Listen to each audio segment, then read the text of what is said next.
ಮೊದಲಿಗೆ ಹೆಡ್ಲೈನ್ಸ್.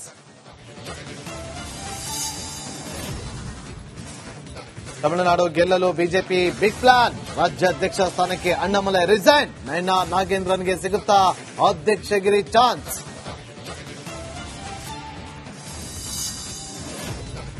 ಕೈ ಶಾಸಕರಿಂದ ಬಿಜೆಪಿ ಕಾರ್ಯಕರ್ತರಿಗೆ ಟಾರ್ಚರ್. ದೂರು. ಮೃತನ ಡೆತ್ ನೋಟ್ನಲ್ಲಿದೆ ಇಬ್ಬರ ಎಂಎಲ್ಎಗಳ ಹೆಸರು.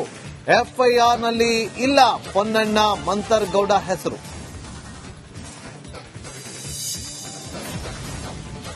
ರಾನ್ಯರಾವ್ ಕೇಸ್ಗೆ ಟ್ವಿಸ್ಟ್ ಕೊಟ್ಟ ಮೊಬೈಲ್. 5 ಹಂತಗಳಲ್ಲಿ ಸ್ಕೆಚ್ ಹಾಕ್ತಿದ್ದ ಸಾಹಿಲ್. ಡಿಆರ್ಐ ತನಿಖೆಯಲ್ಲಿ ಸತ್ಯ ರಿವೀಲ್.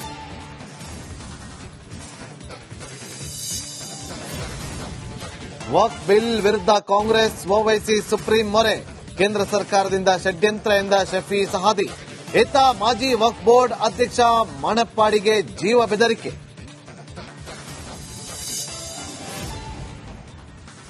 ಭೋವಿ ನಿಗಮದಲ್ಲಿ ಭಾರೀ ಅವ್ಯವಹಾರದ ಶಂಕೆ. ಇಡಿಯಿಂದ 10 ಕಡೆ ಏಕಕಾಲದಲ್ಲಿ ದಾಳಿ. ದಾಖಲೆಗಳನ್ನು ಜಾಲಾಡುತ್ತಿರುವ ಟೀಮ್.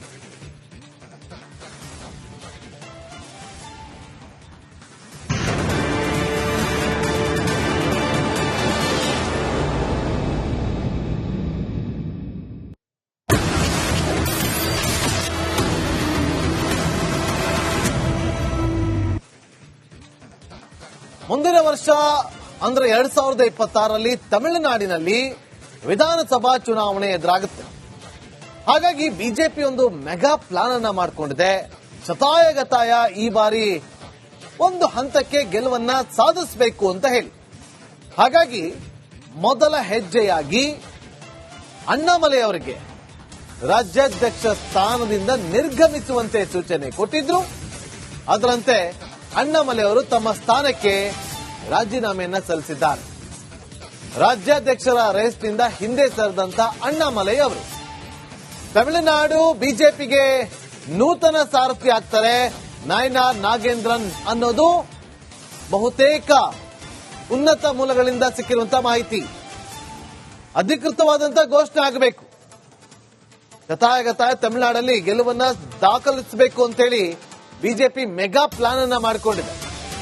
ಹಾಗಾಗಿ ಇನ್ನು 1 ವರ್ಷ ಇದೆ. ಹಾಗಾಗಿ 1 ವರ್ಷದಲ್ಲಿ ಏನೆಲ್ಲ ಪ್ಲಾನ್ಗಳನ್ನ ಬೇಕೋ, ಏನೆಲ್ಲ ಸಂಘಟನೆಗಳ ಕೆಲಸಗಳಾಗಬೇಕೋ ಅದೆಲ್ಲವನ್ನು ಕೂಡ ಮಾಡಬೇಕು ಅಂತೇಳಿ. ಹಾಗಂತ ಅಣ್ಣಾಮಲೈ ಅವರು ಆ ಸ್ಥಾನಕ್ಕೆ ಅಸಮರ್ಥರು ಅಂತಲ್ಲ, ಸಮರ್ಥರಾಗಿದ್ದಂಥವರು, ನಿಷ್ಠಾವಂತ ಕಾರ್ಯಕರ್ತರಾಗಿದ್ದಂಥವರು, ತಮಿಳುನಾಡಿನ ಈಗಿನ ಆಡಳಿತ ಸರ್ಕಾರದ ವಿರುದ್ಧ ಘಂಟಾಘೋಷವಾಗಿ ಪ್ರತಿಭಟನೆಗಳಿಗೆ ಕರೆ ಕೊಟ್ಟಂತವರು, ಅವರು ಮಾಡ್ತಾ ಇರುವಂತಹ ತಪ್ಪುಗಳನ್ನ ಎತ್ತಿ ತೋರಿಸುವಂತಹ ಕೆಲಸವನ್ನ ಮಾಡಿದಂತವರು ಅಣ್ಣಾಮಲೈ ಅವರು.